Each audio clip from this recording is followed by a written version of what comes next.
mais de 15 anos atrás, eu estava no meu trabalho e aí tinha um aluno lá que ele estava com. Aluno devia ser assim, do ensino médio, sabe? Devia ter, sei lá, uns 14. Ele estava com o rosto assim, bem queimado, né? Ele ficou um tempo sem ir na aula, quando ele voltava tudo queimado. Aí eu falei, mas vem cá, você teve, né? Eu estudo isso desde os 15 anos. Eu falei, vem cá, você teve alguma visão, algum fenômeno? Ele incomodado, assim, não, eu não comecei a sentir, não, mas vem cá, me conta o que você teve. Aí eu insisti tanto que ele não aguentou e falou assim, professor, é o seguinte, se eu te contar, você não me chama de louco? Entendeu? Olha o que o cara, a pessoa O guarda. medo Porque dele. não, porque a família toda chama de louco. Mas o que aconteceu com ele? Ele teve uma EQM, ele estava ajudando num salvamento, tava num lugar pegando fogo, ele estava salvando as pessoas, de repente ele olhou, tinha um monte de gente em volta de algo. Quando ele foi olhar o que era aquela que estava em volta de algo, era o corpo dele que estava ali. E aí ele viu, ficou, mas eu morri? É, tô morto. Aí, o que que tá acontecendo? Aí ele viu todo o resgate dele, aí ele me contou que ele foi, ele entrou dentro da ambulância junto. Aí disse que um médico lá, alguém da, não é médico, mas alguém da ambulância, ele deu uma injeção, uma agulha enorme, assim. Quando colocou a injeção, ele voltou pro corpo sentindo muita dor. E aí ele narra aquilo, você pergunta, ele fala, não é que é um sonho, é a coisa mais real que aconteceu na vida dele. E aí ele começou, pelo que ele falou, ele contou pra família toda deu contra nele, chamou de louco, e aí a pessoa retrai. Então, Que idade ele tinha? uns 14, era ensino médio, 14, 15 anos, não me E o recordo peso agora. que tem numa idade dessa, assim, ou até crianças mais novas que isso. Eu nem crescendo, adolescente Não, mas eu já, digo né? assim, crianças que têm experiências assim e são Não, completamente desencorajadas a mas, expor isso, mas, a mas não só, expressar isso, mas né? não só crianças, adultos também, né? Então, quantos adultos, por exemplo, a própria EQM, ninguém sabe quantos, de fato, quantas pessoas passam. Por quê? Porque muitas pessoas têm vergonha. Vergonha de falar que Medo, né? teve, medo. Sem contar que existe a EQM negativa. Tem jeito, não é só que você vê túnel de luz e ser de luz, você vai, é tudo pesadelar, você é perseguido. É todo um contexto assim bem doentio, sabe? Se quem tem uma experiência positiva já não fala, você imagina aquelas que se estima que seja em torno de 10% de EQM negativa. Onde a pessoa tem todo um contexto ali bem patológico. Você acha que quem tem negativo vai falar? Ela vai ser julgada. Mas será que eu sou uma má pessoa? Será que eu vou pro inferno? Será que. Então, isso eu tô falando de EQM, mas qualquer experiência que as pessoas têm, ela tem uma. Porque a sociedade, ela ainda, pelo menos está aqui abertamente podendo falar sobre esse assunto, tá, né, quebrando um pouco isso. Mas o que tem de gente aí que você fala, tenho medo de ser. De ir É, pra forca de novo, de ir pra fogueira. até pouco tempo atrás, se a gente estivesse falando essas coisas aqui, a gente ia pra fogueira, né? Então, realmente, a gente tá... Melhorou, melhorou. melhorou muito. Eu acho que a gente tá vivendo hoje em um contexto onde a gente realmente tem muito mais liberdade de pensamento. Isso faz com que realmente tenha muita gente, muito charlatão, realmente, tenha muitas linhas que não tem algum critério, não tem realmente algum método eficiente de encontrar verdades ou encontrar um conhecimento confiável. E por isso a gente tem várias linhas que se dizem científicas também, né, e tal, porque faz, por exemplo, que tem produção de conhecimento, por exemplo, faz artigo, então é científico. Então, realmente, assim, de quem tá dentro da ciência olha para todo esse bolo de fora e fala, tá, que se não é no método, não é confiável, né? E aí que tá, realmente tem muitas linhas que não são confiáveis, tem muitas linhas que se dizem não religiosas, mas são completamente religiosas, porque partem de princípios muito semelhantes com a religião. E a gente, por exemplo, tem a conscienciologia, que ela pode ser vista como pseudociência de quem está dentro da ciência, mas ela, na verdade, ela está realmente só querendo colocar algum método à parte da ciência, realmente, para fazer com que a gente complemente algum conhecimento onde o método não chegou ainda, né? Eu acho que Agora, essa é a grande ponto diferença. que é muito importante falar é o charlatanismo. Sim. Vocês devem ver, teve muito exemplo, né, de gente que falsos sensitivos ou parapsíquicos. Ah, não, isso Isso aí tá cheio. E domina a aí, mídia, né? isso, Não, isso e acaba, né? aí isso acaba com a reputação também de quem é sério, porque aí o pessoal fala, ah, vocês estão falando aí de parapsiquismo, dessas coisas, e aquele exemplo lá. Então, pega um exemplo desse de charlatão, de alguém Os coaches quânticos. que fraudou, assim, alguém que fraudou alguma experiência e generaliza isso como se tudo fosse charlatanismo. Isso é algo que acontece muito muita frequência. Por exemplo, você tem como que é o nome daquele sensitivo? Bom, assim, se diz que não é realmente, que entortava a colher, eu esqueci o nome Ah, dele. Uri Geller. Uri Geller, né, e tal, teve várias circunstâncias onde realmente demonstraram um processo de fraude.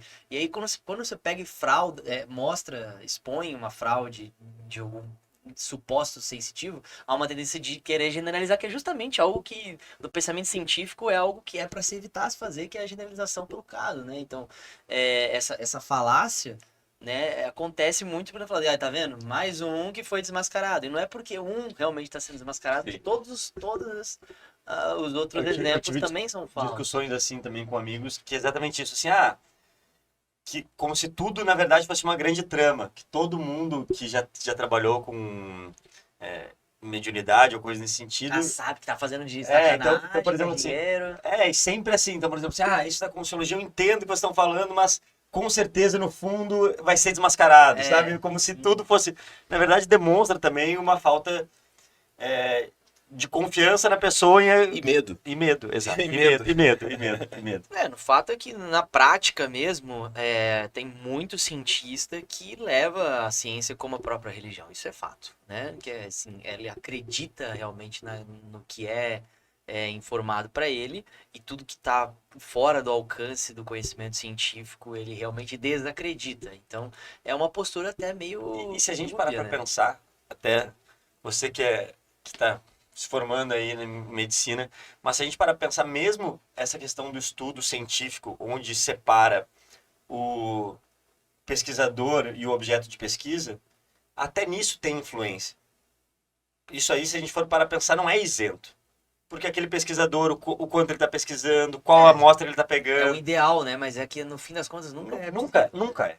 É sempre assim, há essa intenção, né? É o máximo possível. Exato. A gente precisa distanciar o máximo, né? Claro. Embora entenda que nunca é possível fazer esse distanciamento completo, né? Sem contar também, por exemplo, certos líderes religiosos que também dão brecha para esses comentários.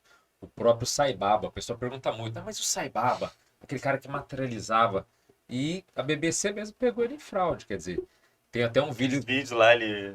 Por exemplo, tem uma prática lá que do nada ele materializa um ovo de ouro. Fala, pô, a gente que estuda aí energia, materialização, não é um negócio assim que você materializa um ovo de ouro. Nada. Aí a BBC colocou uma câmera assim, pegou um ângulo, ela viu que o ovo já tava no pano dele. Aí tem outras coisas lá que ele materializa um pó, que ele fala que é um pó santo. Aí você vê que é uma cápsula, eles pegaram a cápsula que ele coloca no meio dos dedos e quebra no momento certo. É um grande ilusionista, mágico, né? é um ilusionismo. Agora tem pessoal- esses casos de fraude, assim, ou de manipulação, ou de ilusionismo e tudo, mas tem uns casos que pra mim até são mais brabos do que esses, ou que mancham ainda mais a reputação, que o caso mais recente que a gente teve aí é do João de Deus, né? Sim. Então, que daí não é só a questão da fraude para, vou querer enganar você que uma coisa existe ou não existe. Assim, é o crime, não. é a má intenção por trás, é a manipulação para alcançar objetivos, né, E pesados. se a gente assim. parar para pensar, essa questão da mediunidade, do parapsiquismo, sempre foi vista como uma questão de poder, né?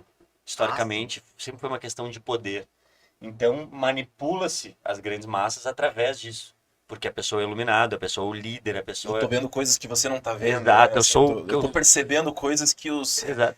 Não, que ela, os dito, mortais. ela é dito que é o sagrado, que é o profano. Exato. Que é o O que que é o certo e divino, errado. o que é o errado, entendeu? Então, assim, para pensar nisso, né? Então, por isso que eu vejo também interessante isso da Consciologia, de, assim, são pesquisadores. Hoje, se a gente parar para pensar, pô, tem mais de quantos mil artigos publicados da Consciologia, verbetes publicados. Então, assim, pesquisadores independentes, sabe? Então, isso é legal. Isso é bacana. Porque Ali em cima tem uma enciclopédia ali da Conscienciologia, ó. Hoje já são mais de 6 mil verbetes escritos, né, mais de 6 por mil verbetes. pesquisadores aí da Mais de Conscienciologia. 20 volumes, né? De Mais de 20 enciclopédia. volumes, mais de 20 volumes como aquele ali, né? Então, vários tratados aí, são milhares de artigos publicados. Então, quer dizer, a Conscienciologia não está caindo de paraquedas aí nesse cenário, né? E ela tá propondo uma alternativa, né? É aquilo que eu sempre, por exemplo, quando eu entro nessa discussão, né, e tal, eu sempre tento fazer esse exercício. Vamos partir do pressuposto, eu sempre faço esse exercício, vamos partir do pressuposto que existe vida após a morte, que existe uma outra realidade, tá?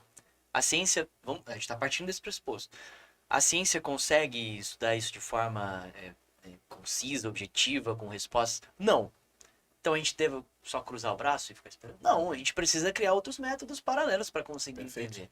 Então, assim, partindo desse pressuposto que a gente pensa que tá. Então, talvez exista. Se talvez exista, a gente precisa encontrar métodos. E o que a gente tem de exemplo é que a religião não serviu para isso em nenhum e momento. é assim, né? Você pode pensar assim, tá, mas por que eu vou partir desse pressuposto? E aí a gente pode chegar a uma conclusão muito básica disso. É o seguinte: e se a gente chegar lá no final das contas e descobrir que a gente desperdiçou uma vida inteira sendo reticente ou sendo teimoso em relação a isso e nem se permitiu O direito à dúvida. o direito à dúvida, o direito a de se abrir para esse Muda tipo de situação. tudo, toda a sua visão de vida, de mundo, de vida, muda tudo, porque... Então você não precisa necessariamente admitir isso, mas assim, o mínimo que eu recomendaria para que as pessoas, né, que quem tá assistindo aí, o mínimo que eu recomendaria é o seguinte, cara, vai que esses malucos estão falando um negócio que é verdade, cara. Que algo faz sentido. Então o questionamento que eu deixo aqui é o seguinte, por que não? Por que não se abrir para isso, né? Por que não estudar, procurar conhecer um pouco mais? Se a gente tá dizendo aqui que é uma coisa que tem potencial de mudar a tua vida daqui para frente, e assim, quantas pessoas já fizeram essa virada assim de falar, cara, olha só, isso realmente faz sentido, eu vou estudar isso, eu vou mexer eu vou fazer autoexperimentação aqui. Você assistiu um corte do ConsciencioCast e para assistir o episódio na íntegra é só abrir o link na descrição aqui abaixo. E não se esqueça de se inscrever no canal para receber a notificação dos próximos vídeos. Um grande abraço a todos.